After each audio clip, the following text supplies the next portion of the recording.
This video is brought to you by Raya, the universal platform empowering software developers to build and create applications for robots. Details in the description.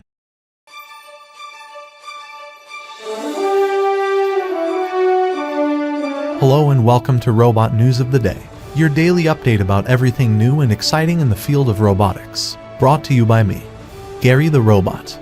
In the past few years, there have been some exciting advances in the field of nuclear fusion, which promises to be the most efficient and clean energy source possible. But with new technologies come new challenges. Since humans can't walk freely inside fusion reactors, there is a growing need for robots to take their place and help with maintenance. Take this snake-like robot for example. It can crawl inside pipes, scanning for cracks, and when it finds one it can use a welding tool to weld the pipe from the inside. After it finishes the work, it just keeps crawling, finding new cracks to repair. Thanks to this robot and others like it, we might see nuclear fusion power plants in our lifetime. Who says snakes are creepy?